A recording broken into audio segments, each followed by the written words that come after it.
Olá pessoal, sejam bem-vindos a mais um episódio de Territórios do Conde.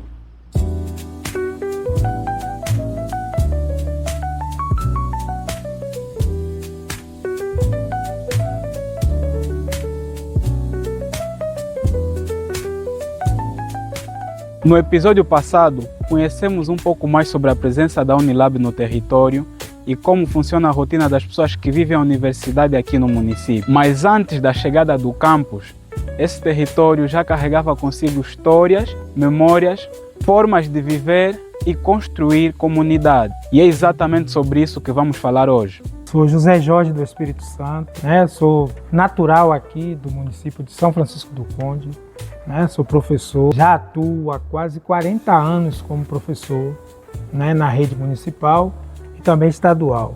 Fui gestor na Secretaria de Educação na pasta de Cultura nos anos 90, mas assim, como professor de geografia, eu sou geógrafo, professor e bacharel em geografia formado pela UFBA, Universidade Federal da Bahia, mas ao longo da minha trajetória eu me deparei com questões que me levaram a trabalhar muitas questões locais, principalmente a questão da história local, mesmo sendo um professor de geografia.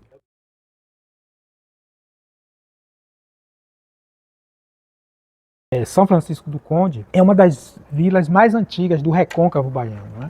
Então, a história de São Francisco do Conde tem uns quase 500 anos. Então, 1552, aqui esse espaço era apenas um sítio, e em 1697 foi criada a Vila de São Francisco da Barra do Sergi do Conde, 1697. A instalação definitiva acontece em 1698. Então, se nós fizermos um paralelo com as primeiras vilas que foram instaladas, Jaguaripe e Cachoeira, eu diria que a Vila de São Francisco do Conde, junto com Jaguaripe e Cachoeira, é a terceira vila mais antiga a ser instalada no Recôncavo, e um recôncavo açucareiro, no período da exploração, nós, quanto colônia de exploração de Portugal. Então, muitos engenhos de cana-de-açúcar foram instalados aqui nessa região. E para a instalação desses engenhos, inicialmente se buscou a mão de obra indígena, os índios tupinambás que habitavam essa região. Os negros escravizados, eles só vêm praticamente quase meio século depois, Então, que vem fortalecer esse trabalho junto aos engenhos de cana-de-açúcar. Então, do ponto de vista identitário, a gente tem essa composição, o indígena tupinambá, o negro e o elemento branco como colonizador desse lugar. Então, São Francisco ele tem essa denominação por conta do processo de colonização. Então, os padres franciscanos que vieram também junto com o colonizador para, entre aspas, fazer um trabalho de colonização. Então, os padres franciscanos. Por isso que esse lugar ele tem essa denominação São Francisco. Então, a primeira denominação foi São Francisco do Sítio, até 1697. A partir de 1697, passou-se a denominar Vila de São Francisco da Barra do Sergi do Conde. De São Francisco da Barra do Sergi do Conde, os elementos geográficos, Barra do Sergi, esse braço de mar que banha o lugar, e do Conde que essas terras foram praticamente instaladas no período do terceiro governo geral do Brasil. E quem era o terceiro governador geral do Brasil? Mendes Sá. O terceiro governo geral do Brasil tem muito a ver com a relação com São Francisco da Barra do Sergi do Conde, porque boa parte dessas terras elas passaram a pertencer ao governo geral, ao governador Mendes Sá. Na verdade, ele doa para a filha dele, Dona Felipa de Sá, e casa-se com Dom Fernando de Noronha Linhares. Então, São Francisco do Conde, então esse Conde de Linhares, ele casou-se com a filha do terceiro governador geral do Brasil, Mendes Sá. Lembrando que os donos, os primeiros moradores desse lugar, são os indígenas, tupinambás.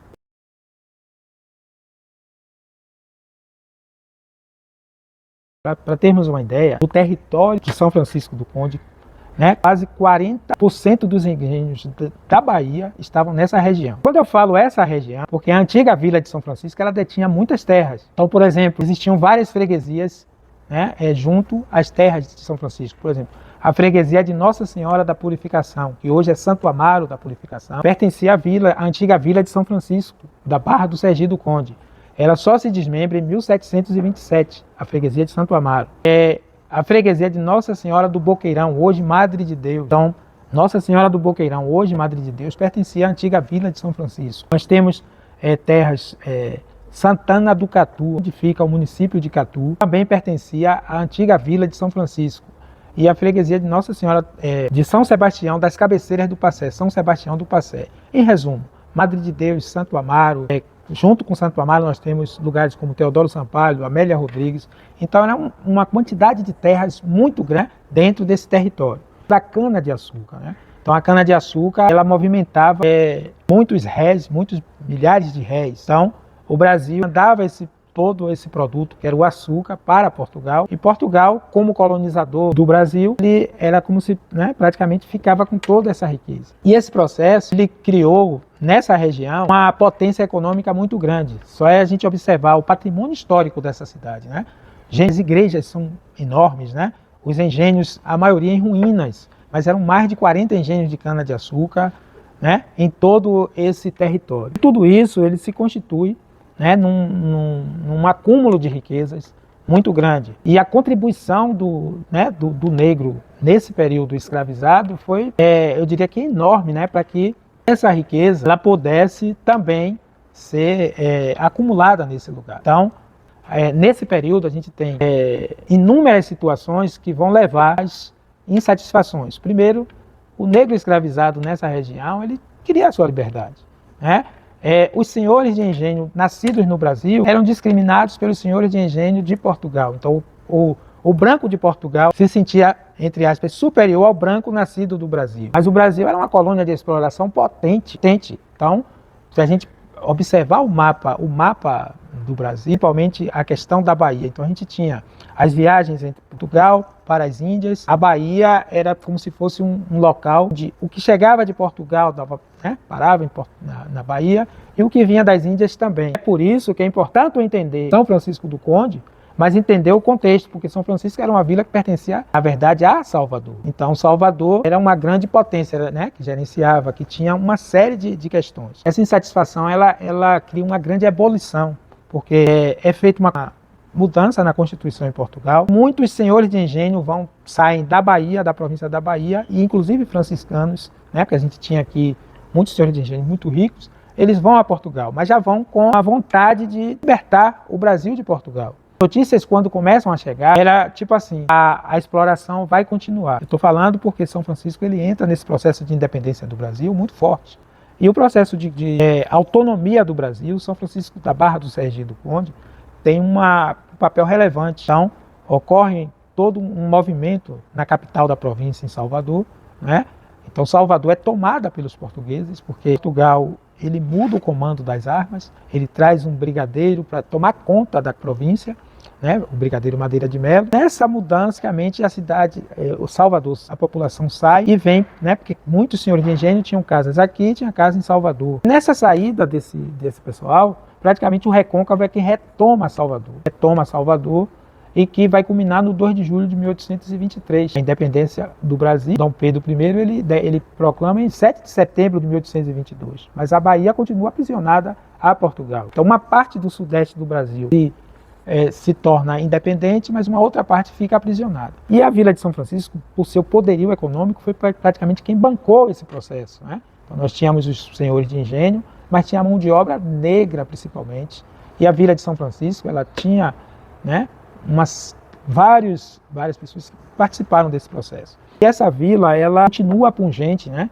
1820, mesmo com o processo de abolição da escravatura, 1889, né? Ainda os engenhos de cana-de-açúcar, eles começam a florescer. Tanto que a primeira escola agrícola da América Latina só é instalada, o início em 1859, e ela é instalada onde?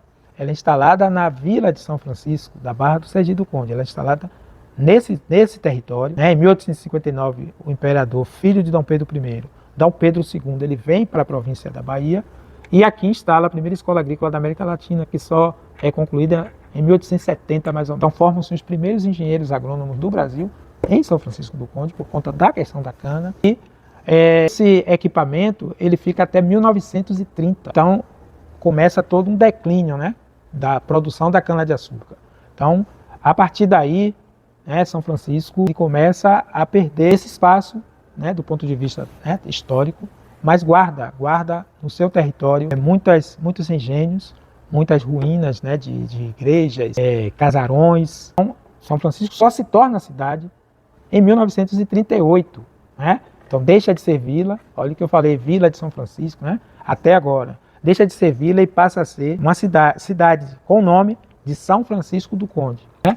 Existiram inclusive até algumas tentativas de mudar o nome. A gente tem aqui o Joaquim Inácio de Siqueira Bucão, que era considerado um dos senhores de engenho mais ricos do Brasil, né? Tentaram colocar o nome desse lugar, Siqueira Bucão, mas não foi, digamos assim, não foi aceita essa denominação. Então, a sede do município leva o nome de São Francisco e ela foi criada com dois grandes distritos, o distrito do Monte Recôncavo, né, que hoje é uma região quilombola, e o distrito de Mataripe, a partir de 1943, e fica basicamente com essa denominação.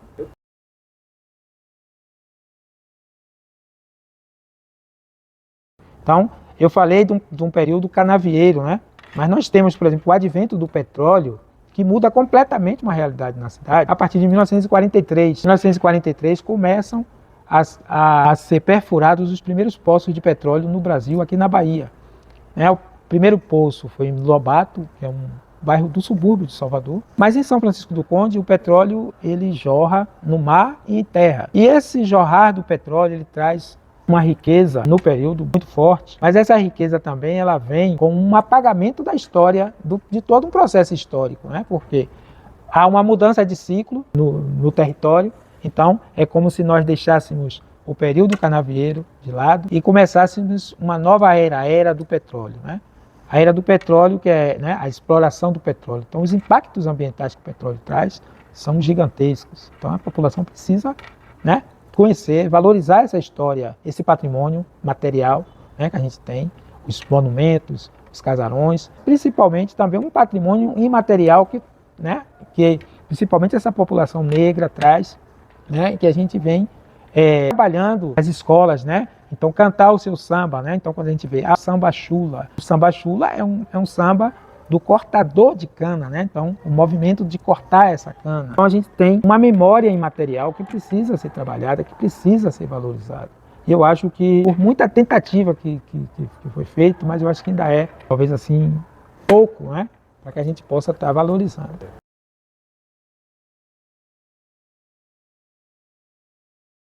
Então, assim, a gente teve um conceito de modernidade, né, a partir dos anos 70. Então, São Francisco do Conde tornou-se área de segurança nacional por conta da questão do petróleo.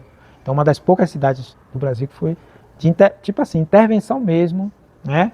Então, o prefeito é nomeado, não era eleito pela população. E dentro desse conceito veio um conceito de modernidade. Então, alguns equipamentos e tal. Mas eu acho que era importante adequar essa modernidade ao contemporâneo, que a gente tem, né? Passado histórico. Olha o que eu falei lá atrás. Ser a vila mais antiga a ser instalada no Recôncavo é São Francisco do Conde.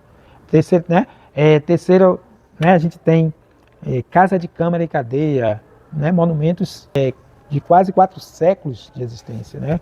O convento Santo Antônio, que a partir daqui a gente tem o crescimento da sede. Então, eu acho que a valorização do patrimônio, eu acho que é importante para que a gente possa, né, ter essa cidade, entendeu? Compreender, né, valorizar essa cidade.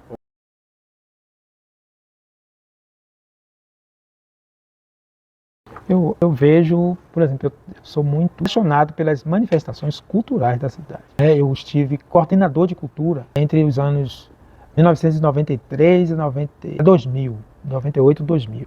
E a minha concepção, né, a ideia de uma São Francisco do povo, não São Francisco do Conde, porque a gente fala São Francisco do Conde, a gente está reforçando uma colonização, né, um conde de Linhares que nunca esteve nesse lugar. Mas assim, eu trabalharia uma São Francisco do povo. Aí a gente também, né, adequar a beleza natural desse lugar com o jeito do seu povo ser, né? Então eu já falei aqui, né, da questão do samba, né?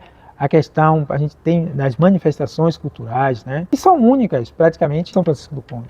Então, quando a gente vê o Capa-Bode, que é uma manifestação que está no carnaval, mas ele reporta o negro fugido, né, dos engenhos de cana. Então, o Capa-Bode, com sua indumentária, né, cabaças, cordas, e a próprio nome, a expressão Capa-Bode, né? Então, sal, mal, o negro volta aos engenhos, laça o animal e tira-lhe os testículos. Daí essa expressão capa-bode. Então vender essa imagem, né, de uma cidade histórica, uma cidade secular, uma cidade que tem tradições, né, na sua culinária, né, uma moqueca de Xangó, nas suas tigelas de barro, uma corrida de canoas que a cidade tem, que não pode estar só nos meus livros e nos meus escritos. Uma cidade de quase 100% da população negra, né? E que a gente vai estar colocando isso para que as pessoas possam nos visitar e não ter a ideia de capital do petróleo, né? Até porque hoje São Francisco vive em função do refino do petróleo e é meio complicado porque qualquer instabilidade que se tenha abala a cidade. E a cidade, a gente poderia explorar esse turismo étnico, né? A cultura local, a valorização desse patrimônio. Então, eu acho que seria um viés, né, para que a cidade pudesse alavancar o desenvolvimento. Então, não só, né, ficar em função da exploração, do refino do petróleo, mas viver essa São Francisco, como eu falei, essa São Francisco do povo, né? Então, esse povo que ginga, essa herança africana que a gente tem, que precisa ser colocada à tona. Conhecer São Francisco do Conde significa também ouvir as histórias, os espaços e as pessoas que têm ajudado e contribuído na construção da cidade ao longo do tempo. E a partir dessas experiências e histórias que seguimos descobrindo os diferentes territórios que fazem parte deste lugar. Agora sim, deu certo. Obrigado por acompanhar mais um episódio de Territórios do Conde. Até lá!